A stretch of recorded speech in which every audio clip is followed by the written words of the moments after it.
बाबा जी की प्यारी सास संगत जी, प्यार भरी राधा स्वामी जी। सास संगत जी, आज जो मैं साखी आप सबके साथ साझा करने जा रही हूँ, ये साखी एक व्यक्ति की सच्ची घटना है जी। सबसे पहले आपको ये बताना चाहूँगी कि जिसकी ये साखी है वे एक गैर सत्संगी है जी। ये साखी मुझे एक सत्संगी ने बताई, जिसे सुनकर मुझे लगा कि इस साखी को आपके साथ शेयर करना चाहिए, क्योंकि इसमें बहुत कुछ सीखने को मिलेगा। मैं ये साखी आपको उन्हीं की जुबानी सुनाती हूँ। सास संगत जी, दीनानाथ का हरियाणा में एक बहुत ही अच्छा मेडिकल स्टोर था, जो कि अपने स्थान के कारण काफ़ी पुराना और बहुत ही अच्छी स्थिति में था। लेकिन जैसे अक्सर कहा जाता है कि धन या पैसे का असर एक व्यक्ति के दिमाग को भ्रष्ट कर देता है, और यही बात दीनानाथ के साथ घटित हुई। दीनानाथ जी बताते हैं कि मेरा मेडिकल स्टोर बहुत ही अच्छी तरह से चल रहा था और आर्थिक स्थिति भी बहुत अच्छी। अपनी कमाई से मैंने जमीन और कुछ प्लाट भी खरीदे और अपने मेडिकल स्टोर के साथ साथ एक क्लिनिकल लैब भी खोल ली थी। लेकिन मैं बहुत ही लालची किस्म का आदमी था, क्योंकि मेडिकल फील्ड में 2 गुनी नहीं बल्कि कई गुना कमाई होती है। शायद ज़्यादातर लोग इसके बारे में नहीं जानते होंगे कि मेडिकल प्रोफेशन में 10 रुपये में आने वाली दवा आराम से 70-80 में बिक जाती है। लेकिन अगर कोई मुझसे कभी 2 रुपये भी कम करने को कहता तो मैं ग्राहक को मना कर देता था। खैर, मैं हर किसी के बारे में बात नहीं कर रहा हूँ, सिर्फ अपनी बात कर रहा हूँ। वर्ष 2010 में गर्मियों के दिनों में एक बुजुर्ग व्यक्ति मेरे स्टोर में आया। उसने मुझसे डॉक्टर द्वारा लिखी स्लिप दी। मैंने दवा पढ़ी और उसे निकालकर उस दवा का बिल 500 रुपये बना। वे बुजुर्ग सोच रहा था कि क्या करूं। तब कुछ सोचकर उस बुजुर्ग व्यक्ति ने अपनी सारी जेब खाली कर दी, लेकिन उसके पास सिवाय 180 रुपये के अलावा और नहीं निकले। मैं उस समय काफी गुस्से में था, क्योंकि मुझे बहुत देर हो गई थी उस बुजुर्ग व्यक्ति की दवा निकालते, और ऊपर से उसके पास पूरे पैसे भी नहीं थे। अब वह बुजुर्ग दवा लेने से मना भी नहीं कर पा रहा था। शायद उसे दवा की सख्त जरूरत थी। फिर मैंने उस व्यक्ति से पूछा कि क्या आपके पास पूरे पैसे हैं? बुजुर्ग व्यक्ति ने उदास मन से कहा, मेरी मदद करो, मेरे पास कम पैसे हैं और मेरी पत्नी बहुत बीमार है। हमारे बच्चे भी हमें नहीं पूछते हैं। मैं अपनी वृद्धा पत्नी को बीमारी से मरते हुए नहीं देख सकता हूँ। मैं वादा करता हूँ कि आपके सारे पैसे चुका दूंगा। अभी मुझे दवा दे दीजिए। आगे बताते हैं, लेकिन मैंने उस बुजुर्ग व्यक्ति की बात नहीं सुनी और वापस दवा छोड़ने के लिए कहा। यहाँ पर मैं एक बात कहना चाहूँगा कि वास्तव में उस बुजुर्ग व्यक्ति की दवा की कुल राशि केवल 120 रुपये ही बनती थी। अगर मैं उससे 150 भी ले लिए होते तो मुझे 30 रुपये का मुनाफा होता। लेकिन मेरे लालच ने उस बूढ़े लाचार व्यक्ति को भी नहीं छोड़ा। तो फिर मेरी दुकान पर खड़े एक दूसरे ग्राहक ने अपनी जेब से पैसे निकाले और बुजुर्ग व्यक्ति की दवा खरीदी, लेकिन इसका मुझ पर कोई असर न हुआ। मैंने पैसे लिए और बुजुर्ग व्यक्ति को दवाई दे दी। साथ संगत जी, समय बीत गया और जब 2011 आया, मेरे इकलौते बेटे को ब्रेन ट्यूमर हो गया। पहले तो हमें पता नहीं चला, लेकिन जब पता चला तो बेटा मृत्यु की कगार पर था। खूब पैसा खर्च होता रहा। मेरी सारी जमीन बिक गई, प्लाट भी बिक गए, यहाँ तक कि आखिर में मेरा मेडिकल स्टोर भी बिक गया। लेकिन मेरे बेटे की तबीयत के ऊपर कोई सुधार नहीं हुआ और दिन ब दिन उसकी हालत बिगड़ती जा रही थी।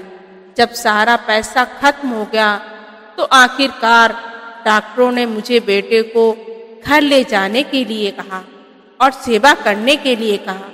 उसके बाद 2014 में मेरा बेटे का देहांत हो गया।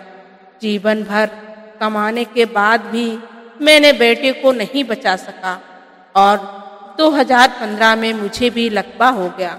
मुझे चोट भी लग गई। जब मेरी दवाइयाँ और उन दवाइयों पर खर्च किए पैसे मुझे, क्योंकि मैं उन दवाइयों की असली कीमत को जानता हूँ। ऐसे ही एक दिन की बात है, मैं कुछ दवाई लेने के लिए मेडिकल स्टोर पर गया और 100 रुपए का इंजेक्शन उसने मुझे 700 में दिया। लेकिन उस समय मेरी जेब में केवल 500 रुपए थे और इंजेक्शन के बिना ही मुझे मेडिकल स्टोर से वापस आना पड़ा। उस समय मुझे उस बुजुर्ग व्यक्ति की बहुत याद आई और मैं अपने घर चला गया। आगे दीनानाथ जी कहते हैं कि मैं सभी से हाथ जोड़कर एक बेनती करना चाहता हूँ। हम सभी कमाने के लिए बैठे हैं, क्योंकि हर किसी के पास एक पेट है, लेकिन वैध तरीके से कमाएं। गरीब बेचारों को लूटकर कमाई करना अच्छी बात नहीं, क्योंकि स्वर्ग और नर्क केवल इसी पृथ्वी पर है, कहीं और जाने की जरूरत नहीं। और आज मैं नर्क की सजा काट रहा हूँ। साथ संगत जी, पैसा हमेशा मदद नहीं करता। हमें हमेशा मालिक के डर में रहना चाहिए, क्योंकि मालिक का नियम अटल है, उसमें कुछ कम या ज्यादा नहीं हो सकता। साथ संगत जी, कई बार एक छोटा सा लालच किसी व्यक्ति को एक बड़े से दुख में धकेल सकता है, जैसा कि दीनानाथ जी के साथ हुआ। और आज भी वह अपने जीवन में बहुत दुखी है और अपनी जिंदगी की बची हुई सांसें काट रहे हैं। साथ संगत जी, इसलिए कभी लालच नहीं करना चाहिए और जितना भी जीवन मिला है उसे अच्छे कर्म में बिताना चाहिए। साथ संगत जी, ज्यादा पैसा सब कुछ भुला देता है, रिश्तेदारी यहाँ तक दुनियादारी भी भुला देता है। साथ संगत जी, पैसा अगर बिना मेहनत के आता है तो लोग खुशी में सब कुछ भूल जाते हैं। ज्यादा पैसा दुनियादारी, रिश्ते नाते, सब कुछ इंसान यहाँ तक कि उस मालिक को भी भुला देता है जिसने उसे इस काबिल समझा। वैसे पैसा जीवन व्यापन के लिए बहुत जरूरी होता है। पैसे के बिना जीवन गुजारना भी मुश्किल है, लेकिन हमें ये बात भी नहीं भूलनी चाहिए कि पैसे इंसान से है, इंसान पैसे से नहीं। साथ संगत जी, एक उदाहरण देकर समझाती हूँ। जिसके पास ज्यादा पैसा होता है, लोगों को लगता है कि उसकी जय जयकार हो रही है, लेकिन वास्तव में आदमी की जय जयकार नहीं होती, पैसों की जय जयकार होती है। पैसा आज के दौर में लोगों के लिए सब कुछ बन गया है। पैसों की माया इतनी बढ़ गई है, जैसे मानो पैसों से हर काम करवाना आसान हो गया है। पैसा है तो सारे काम आसान हो गए हैं, वरना कुछ भी नहीं। चंद रुपयों के लिए कोई इंसान कोई भी गलत काम करने को राजी हो जाता है। कोई पैसे से अच्छी जिंदगी जीना चाहता है तो कोई उन पैसों से अपने परिवार के लिए सुख देना चाहता है। पैसों की जरूरत हर किसी को भले ही है अलग अलग होती हो, लेकिन जरूरत तो सभी को है। अगर कलयुग के दौर की बात करें तो लोग अपना जमीर तक बेच देते हैं, हर वो काम कर देते हैं जो उन्हें नहीं करना चाहिए। और अधिकतर जिनके पास ज्यादा पैसा होता है उनमें अहंकार आ जाता है। उनको अपने से बड़े छोटों में कोई दिखाई नहीं देता और कई जगह पैसों के मारे रिश्तेदार परिवार छोड़ देते हैं। हमें ऐसी गलती नहीं करनी है जी, क्योंकि जब हम इस दुनिया को छोड़ के जाएंगे तो ये दौलत और ये शोहरत सब कुछ यहीं छूट जाएगी। अगर कुछ साथ जाएगा तो वह है सच्चे नाम की कमाई, और अगर यहाँ रह जाएगा तो मीठी बोली, ताकि लोग मरने के बाद भी हमें बरसों तक याद कर सकें। इसलिए हमेशा अच्छे कर्म करो, मीठा बोलो, सभी से वफादार रहो, रोज एक अच्छा काम करो। साथ संगत जी, इसी के साथ मैं आज की साखी को विराम देती हूँ।